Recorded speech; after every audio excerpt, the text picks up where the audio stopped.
如果時間能夠倒流，我相信無數的台灣人都希望能回到2022年7月8日的那個上午。那一聲槍響不僅劃破了奈良的天空，也重重地擊碎了台灣海峽原本就脆弱的平靜。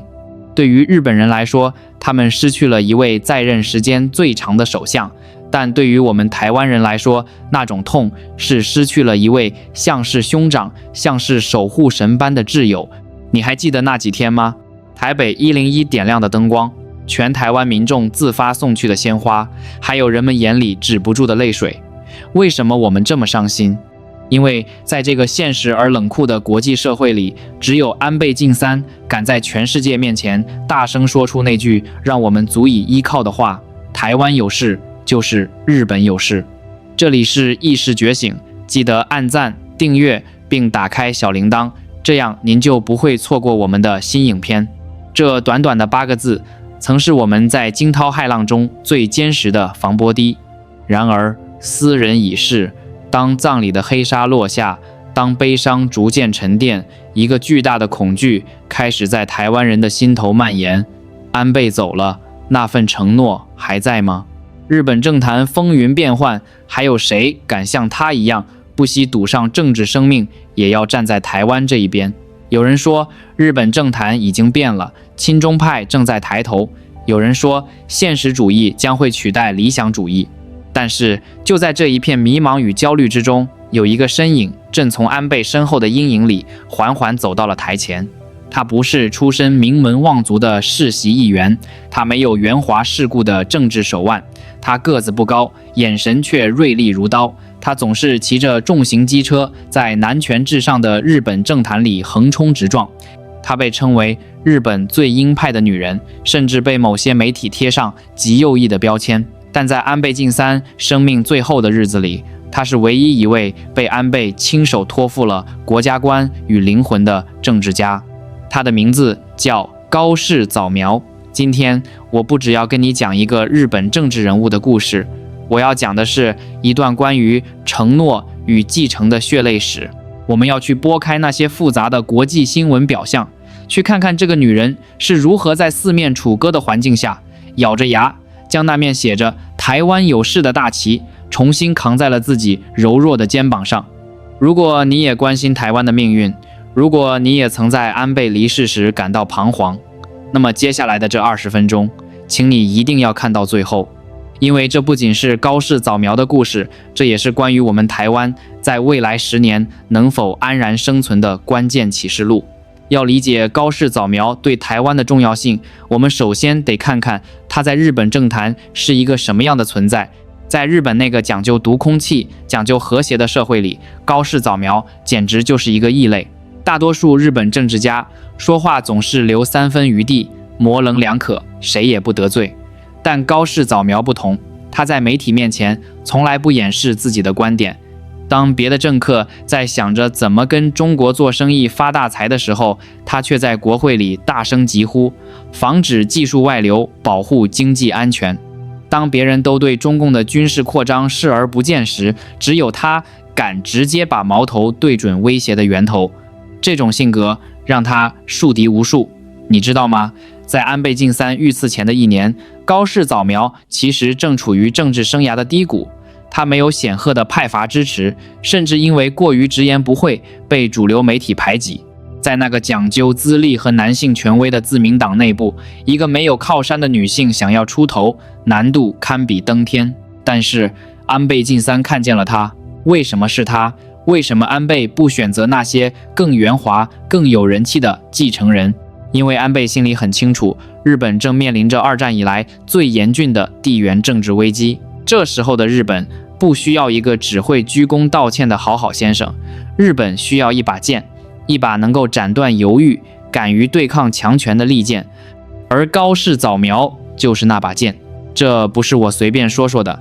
我們把時間推回到2021年的自民黨總裁選舉，那是一場決定日本未來走向的關鍵戰役。當時高市早苗宣布參選，但幾乎所有人都把這當成一個笑話，媒體嘲笑他是不自量力，黨內大佬對他嗤之以鼻。就在他孤立無援，甚至連湊齊參選所需的20個推薦人都困難的時候，一通電話打到了他的辦公室，電話那頭傳來的是那個我們熟悉的溫厚而堅定的聲音：安倍晉三。安倍沒有說什麼冠冕堂皇的話，他只是開始動用自己所有的政治資源，一個一個的打電話替高市早苗拉票。他告訴那些猶豫的議員，高市早苗的政策就是我的政策，他的骨子裡流着和我一樣的愛國血液。這件事在當時震驚了整個日本政壇，大家都在問：安倍瘋了嗎？為什麼要全力支持一個勝算渺茫的候選人？現在回過頭來看，我們才終於讀懂了安倍的苦心。那不僅僅是一次選舉的支持，那是一次政治遺囑的預演。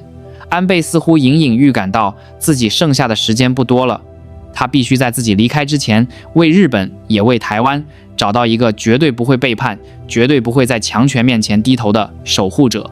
他選擇了高市早苗，就像是選擇了另一個自己。而高市早苗也沒有讓安倍失望。在那場選舉辯論中，當被問及台灣問題時，其他的候選人都還在打太極，說着什麼密切關注、和平解決的場面話。只有高市早苗面對着直播鏡頭，面對着全日本乃至全世界的觀眾，眼神堅定，一字一句地說出了那個讓北京跳腳、讓台灣人熱淚盈眶的答案。他說了什麼？他說，台灣的和平穩定直接關係到日本的存亡，我們必須要做好與美國共同應對的準備，甚至包括，那是我們第一次意識到，原來安倍的聲音並沒有消失，他換了一種音色，變得更加高亢，更加尖銳，卻依然溫暖着每一個台灣人的心。但這美好的一切，隨着那聲槍響，似乎都變成了泡影。安倍倒下了，失去了最大靠山的高市早苗，瞬間變成了日本政壇的孤兒。那一刻，無數雙惡意的眼睛盯上了他，等着看他笑話，等着看他被政治浪潮吞沒。還有那個強大的鄰國正虎視眈眈，準備將這個麻煩制造者徹底抹殺。高市早苗，他能撐得住嗎？安倍晉三離世後的日本政壇發生了一種微妙而殘酷的變化。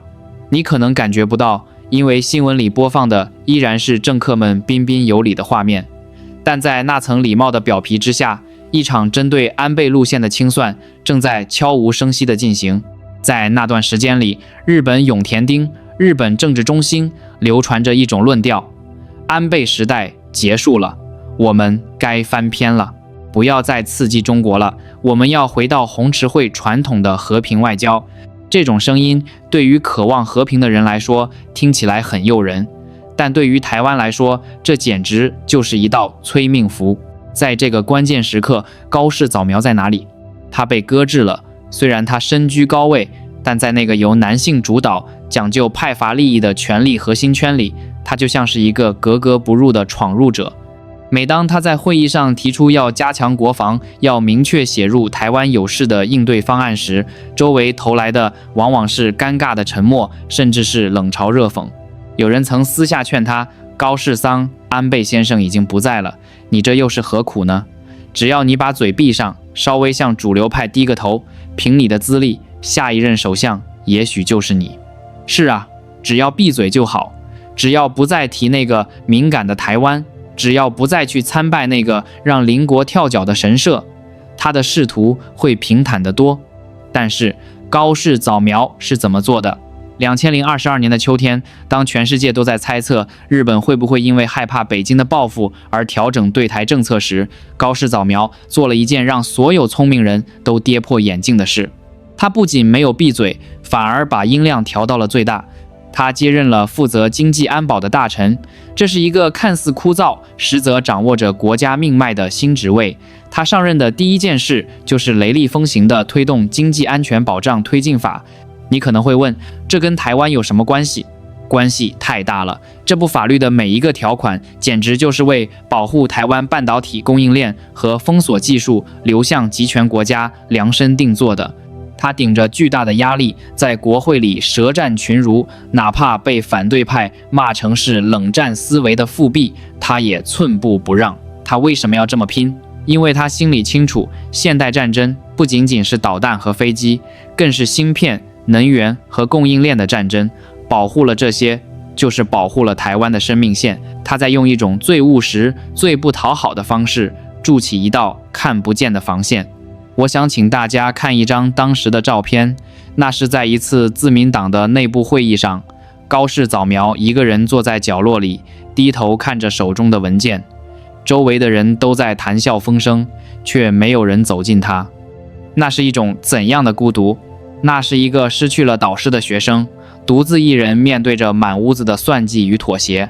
他手裡緊緊攥着的不僅是文件，更是安倍晉三臨終前交給他的接力棒。如果說國內的孤立僅僅是冷暴力，那麼來自海峽彼岸中國的壓力，則是實實在在的驚濤駭浪。自從高市早苗宣稱要繼承安倍遺志以來，他就成了北京眼中的頭號釘子戶。你們可能不知道，在日本做一個親台派是要付出代價的，這種代價不僅僅是外交上的口誅筆伐，更是實實在在的利益收割。日本商界有很多人在中國有巨大的生意，他們不想得罪北京，於是這種壓力轉化為了對高市早苗的圍剿。媒體開始瘋狂地攻擊他，他們翻出他年輕時的言論，斷章取義，嘲笑他的髮型、妝容，甚至攻擊他是女版希特勒。每當他要在公開場合發表關於台灣的演講時，總會有莫名其妙的技術故障，或者突然湧現出的抗議人群。甚至有傳言說，某些勢力已經放話，只要高市早苗當選首相，中日關係就徹底崩盤。這是赤裸裸的恐嚇，對於一個政治家來說，這是致命的毒藥。誰願意去支持一個會招來麻煩的領袖呢？在那段日子裡，我看到過一段高市早苗的採訪視頻。記者問他，面對這麼多批評，您不害怕嗎？鏡頭裡的高市早苗顯得有些疲憊，他沉默了幾秒鐘，眼神望向了虛空，仿佛在看着某個不在場的人。然後他輕輕地笑了，他說，如果我們因為害怕摩擦就放棄了原則，如果我們因為想要苟且偷安就背棄了最重要的朋友，那麼日本這個國家還有什麼資格立足於世界？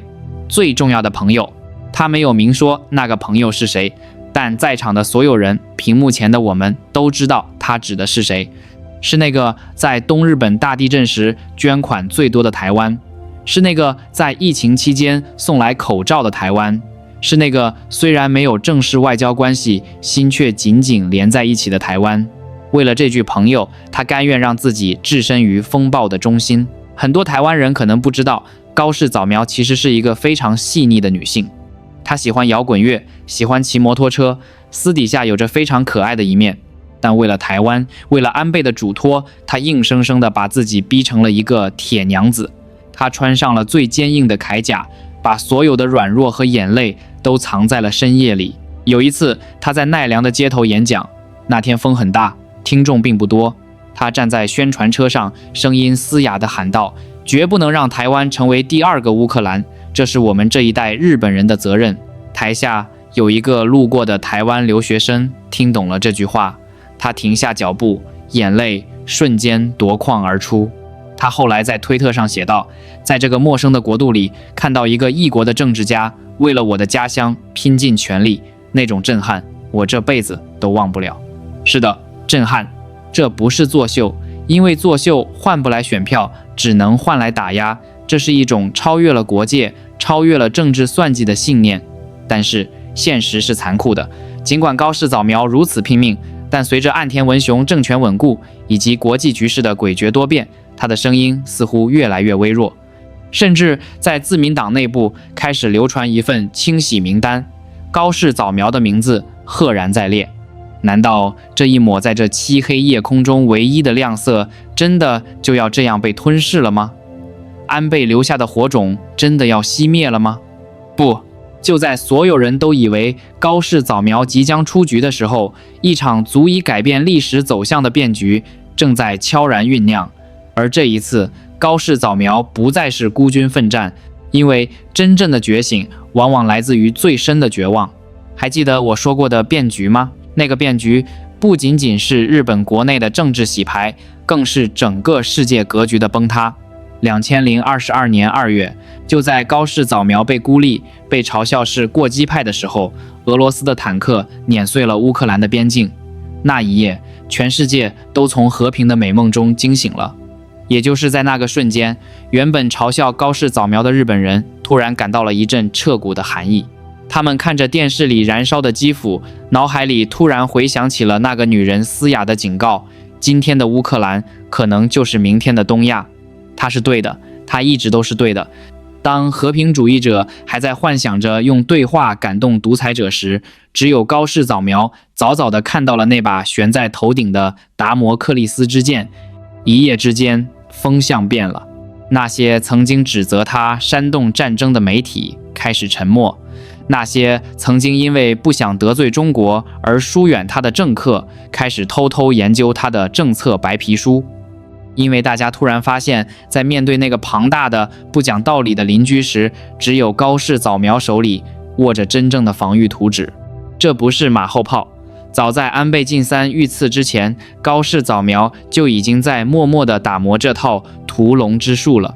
這套戰術不再是虛無縹緲的口號，而是甚至連美國人都感到驚訝的精密到牙齒的實戰部署。首先是經濟安全保障推進法，這聽起來像是一個無聊的法律名詞，對吧？但在北京眼裡，這絕對是一招絕戶計。過去幾十年，日本和台灣一樣，雖然討厭那個鄰居，但又不得不跟他做生意，甚至把核心技術拱手相讓。高市早苗看穿了這一點，只要我們的脖子還被人掐着，再多的導彈也是廢鐵。於是他利用自己擔任經濟安保大臣的機會，強行推動了這部法律。他的核心只有一件事：切斷依賴，封鎖技術。他列出了一份長長的清單，從稀土到半導體，從醫療設備到雲端數據。他要求日本企業必須在這些關鍵領域實現去中國化。甚至他還賦予了政府一項前所未有的權利，可以直接審查並叫停任何可能導致技術外流的商業合作。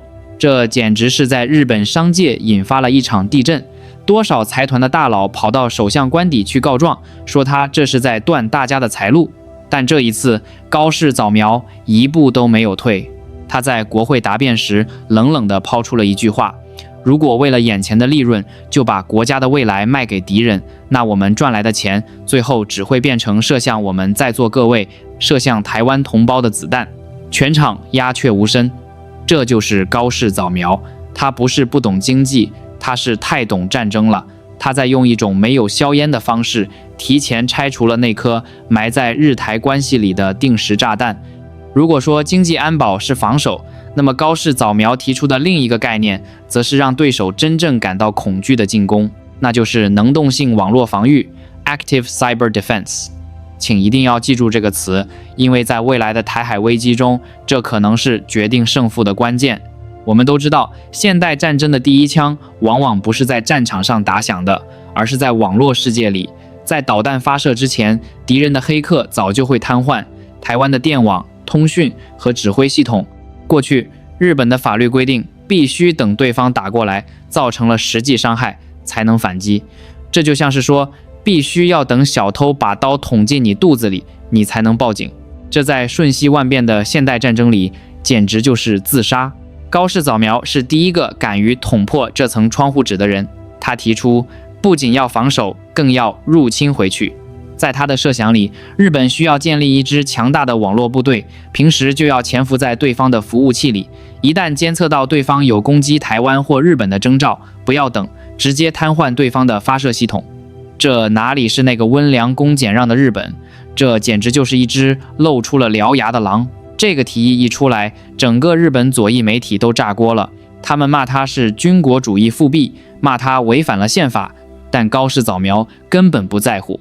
他在接受採訪時說了一段讓無數台灣軍事專家都拍案叫絕的話：我們面對的不是一個講規則的紳士，而是一頭隨時準備撕碎協議的野獸。如果連保護國民生命安全的手段都要自我設限，那才是最大的不道德。他在為誰而戰？表面上是為了日本，但只要稍微懂一點軍事常識的人都知道，如果台海開戰，台灣最缺的是什麼？不是 F-16，不是愛國者導彈，而是情報，是通訊，是網絡安全。一旦日本擁有了這種先發制人的網絡戰能力，它就等於為台灣撐起了一把看不見的保護傘。這把傘能在關鍵時刻為台灣爭取到最寶貴的幾分鐘，甚至幾個小時的生存時間。而在那個生死攸關的時刻，這幾分鐘就是生與死的距離。你以為這就結束了嗎？不，高市早苗最讓人震撼的地方在於，他不僅考慮到了怎麼打，還考慮到了怎麼救。他把目光投向了距離台灣只有110公里的與那國島，那是日本最西端的島嶼。天氣好的時候，甚至能看到台灣的中央山脈，那裡是日本的國境線，也是台灣的生命線。高市早苗多次前往那裡視察，他沒有去看風景，而是直接鑽進了地下的防空洞。他發現那裡的避難設施簡直可以用簡陋來形容，一旦開戰，島上的居民將無處可逃。於是他開始瘋狂地推動一項計劃，在仙島群島靠近台灣的日本島嶼修建堅固的地下避難所。有人笑他杞人憂天，怎麼可能真的打起來？高市早苗沒有反駁，他只是默默地把預算案一次又一次地遞上去，因為他知道，只有當日本做好了最壞的打算，做好了承受戰爭代價的準備，那個台灣有事就是日本有事的承諾才不是一句空話。他在告訴全世界，我們不想要戰爭，但如果那一天真的來臨，為了台灣，為了民主，日本已經做好了流血的準備。這就是安倍真正的繼承者。他沒有安倍那樣長袖善舞的外交辭令，但他把安倍留下的每一個理念都變成了一顆顆實實在在的釘子，死死地釘在了那個蠢蠢欲動的巨龍面前。然而，就在他步步為營，準備迎接最終決戰的時候，一場更加隱秘、更加致命的陰謀正在向他逼近。時間來到2024年9月27日，請所有關心台灣的朋友記住這一天。這本該是歷史被改寫的一天，但這最後也成了無數人心中永遠的痛。那天下午，自民黨總裁選舉的開票現場，氣氛緊張得讓人窒息。全日本的目光，全台灣的目光，甚至北京中南海的目光，都死死地盯着那塊巨大的計票板。就在前一晚，所有的主流媒体，所有的政治評論家還在信誓旦旦地預測高市早苗沒戲。他們說她太幼了，說她沒有派閥支持，說她是個只會喊口號的女人。但是當第一輪投票結果公布的那一瞬間，整個會場爆發出了不可思議的驚呼聲。第一名高市早苗181票，他贏了，他擊敗了原本呼聲最高的石破茂，擊敗了擁有一整個龐大派閥支持的小泉進次郎。在那一刻，我想很多守在直播前的台灣人眼淚都要掉下來了。這說明了什麼？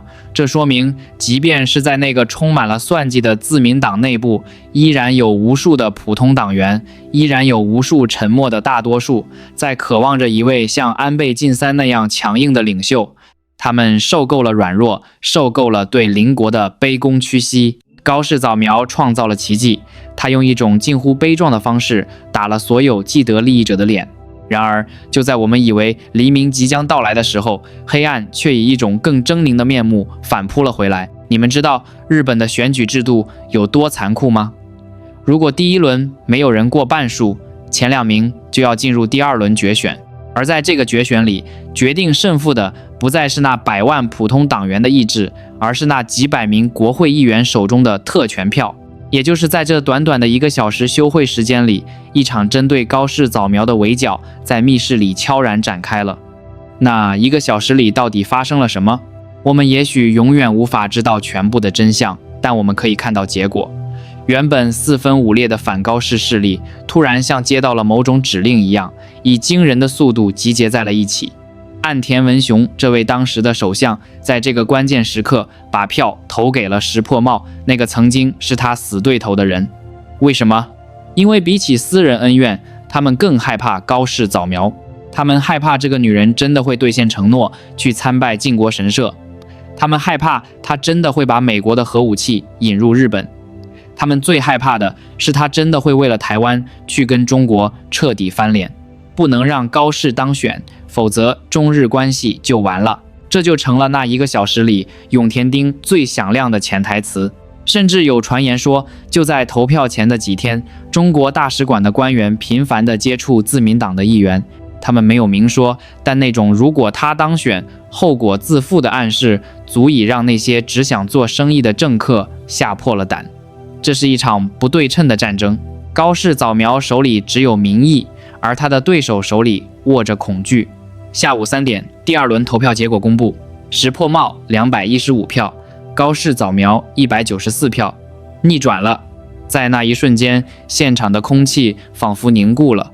高市早苗站在那裡，臉上依然掛着禮貌的微笑，但他的眼神裡閃過了一絲難以察覺的落寞。他輸了，不是輸給了對手的能力，而是輸給了整個日本政壇那種根深蒂固的士大主義，即畏懼大國、安於現狀的心態。當結果宣布的那一刻，我仿佛聽到了海峽對岸傳來的一陣如釋重負的歡呼聲。北京贏了，他們不用面对那個最難纏的對手了。而台灣呢？那一晚，無數台灣網友在社交媒體上哀嘆：安倍走了，現在連唯一的繼承人也被做掉了。那種絕望，不僅僅是因為失去了一個盟友，更是因為我們看清了一個殘酷的現實：即便是在日本，即便是有安倍晉三鋪好的路，想要對抗那個龐大的集權機器，依然是如此的艱難。但是，故事就這樣結束了嗎？高市早苗就這樣消失了嗎？不，就在所有人都以為他會像以前的敗選者一樣，哭着感謝支持者，然後灰溜溜地躲進幕後時，高市早苗做了一件讓所有人都肅然起敬的事。他在敗選記者會上沒有流一滴眼淚。他穿着那身標誌性的深色西裝，背挺得筆直，像一個剛剛走下戰場的戰士。面對鏡頭，他平靜地說：雖然結果令人遺憾，但我提出的政策，我所堅持的國家觀絕對沒有錯，我會繼續戰鬥下去。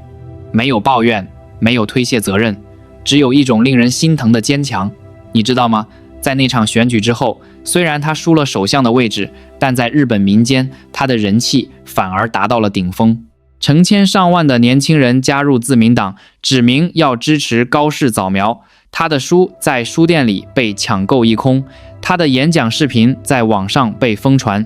大家終於意識到，這個女人，她是真的在用生命在愛這個國家，她是在替所有不敢說話的日本人去承擔那個被孤立的代價。而對於我們台灣人來說，這場失敗或許比勝利更有意義。它像一記響亮的耳光，打醒了我們所有的幻想。它告訴我們，從來就沒有什麼救世主，也沒有什麼可以完全依賴的大哥。雖然高市早苗還在奮鬥，雖然他依然是我們在日本最堅定的朋友，但我們不能把所有的希望都寄托在他一個人的成敗上。看着那個在逆風中依然屹立不倒的身影，我們難道不應該問問自己嗎？如果連一個外國的政治家都願意為了台灣的安全賭上自己的政治生命，那麼我們自己呢？我們有沒有像他那樣的覺悟？有沒有像他那樣的勇氣？這場選舉雖然沒有誕生一位女首相，但它誕生了一面旗幟。這面旗幟告訴全世界，在日本依然有人記得安倍的誓言，在日本依然有人不願意向強權低頭。只要高市早苗還在，這股力量就在。而現在的他正蟄伏在黑暗中，積蓄着力量，等待着下一次風雲變幻的時刻。因為他知道，台灣海峽的風浪才剛剛開始。很多人以為輸掉了總裁選舉，高市早苗就會像流星一樣隕落，但你們錯了。在那場選舉之後，高市早苗雖然拒絕了在新內閣中擔任虛職，但這恰恰是他最高明的一步棋。他選擇了做一個無冠之王。現在的他雖然只是一名普通的國會議員，但他的影響力甚至比某些大臣還要大。在自民黨內部，他已經成為了那些對縣政府軟弱外交不滿的議員們的共主。每當現在的首相在台灣問題上猶豫不決，每當外務省想要對北京妥協的時候，他們都會感覺到背後有一雙銳利的眼睛在盯着，那就是高市早苗的眼睛。它就像是懸在永田町上空的一把達摩克利斯之劍，只要他在，日本的親中派就不敢做得太過分；只要他在，就沒有人敢輕易把台灣有事這4個字從防衛白皮書裡刪掉。而且你們發現了嗎？越是被打壓，他的聲音反而越響亮。他開始更加頻繁地在街頭演講，更加頻繁地接受海外媒體的採訪。他不再受限於內閣官員的身份，現在的他可以更加自由、更加露骨地表達對台灣的支持。他甚至公開說，如果政府不做，那就由我們議員聯盟來做。這哪裡是一個失敗者，這分明是一個正在積蓄力量的復仇女神。我想告訴所有的台灣朋友，不要為他感到難過，因為在日本的歷史上，真正的變革者往往都要經歷一段漫長的蟄伏期，哪怕是當年的安倍晉三也曾經歷過黯然下台的低谷，最後才迎來了長達8年的輝煌時代。高市早苗現在所經歷的一切，不過是黎明前那段最黑暗的時光。他正在等待縣政府外交路線的破產，等待民眾對軟弱政策的厭倦，等待那個真正屬於他的時代的到來。而在那之前，他選擇做一隻看門狗，死死地守住安倍留下的遺產，絕不讓任何人把那份對台灣的承諾偷走。講到這裡，我們的故事即將接近尾聲，但我希望這不僅僅是一個關於高市早苗的故事，更是一個關於我們自己的故事。為什麼我們要花這麼長的篇幅去講一個外國的政治家？因為在這個冷酷的國際政治叢林裡，能找到一個真心實意、願意為台灣流淚、願意為台灣賭上政治前途的朋友，實在是太難了。高市早苗之所以讓我們感動，不僅僅是因為他的政策，更是因為他在我們身上看到了當年的日本，那個曾經充滿了武士道精神、擁有獨立尊嚴的國家。他是在通過守護台灣來喚醒沉睡的日本魂。所以當我們在屏幕前為他加油的時候，其實也是在為我們自己加油。他的奮鬥告訴我們，面對強權，妥協是沒有出路的。無論是個人還是國家，只有當你挺直了腰桿，敢於亮劍的時候，世界才會真正的尊重你。也許在未來的某一天，當台海真的掀起驚濤駭浪，當我們在風雨中搖搖欲墜的時候，我們會看到一支掛着旭日旗的艦隊出現在海平面上，而在那艘旗艦的指揮室裡，或許就會站着那位曾經騎着重型機車、眼神堅毅的鐵娘子。那是安倍晉三的遺願，也是高市早苗的承諾。但是，朋友們，我們不能只等着那一天的到來。我們不能只做一個旁觀者，等着別人來救我們。高市早苗在日本孤軍奮戰，他在對抗整個永田町的親中勢力。我們在台灣也必須要有同樣的覺悟。我們要告訴他，高市桑，你並不孤單。海峽的這一邊有2300萬顆心，和你跳動在同一個頻率上。你在東京的每一次疾呼，我們在台北都能聽見；你在國會受到的每一次委屈，我們在高雄都能感同身受。最後，我想用安倍晉三生前最喜歡的一句話送給高市早苗，也送給正在看視頻的每一個你。花が咲くのは耐え忍だ冬があるからだ。花朵之所以綻放，是因為度過了忍耐的寒冬。現在的我們，也許正處在最寒冷的冬天。國際局勢的動盪，強權的步步緊逼，還有那些看似不可戰勝的內部阻力。但是，請不要絕望，因為在這個世界上還有像高市早苗這樣的人在戰鬥，因為在那片櫻花盛開的土地上還有一顆火種沒有熄滅。只要這顆火種還在，希望就在。讓我們記住這個名字，高市早苗，讓我們記住這份情誼。台灣有事就是日本有事，讓我們一起在各自的戰場上咬緊牙關，等待那個春暖花開的日子到來。如果你也被高市早苗的故事感動，請把這個視頻分享出去，讓更多人知道，在這個世界上還有人在拼命地愛着台灣。謝謝大家，我們下期見。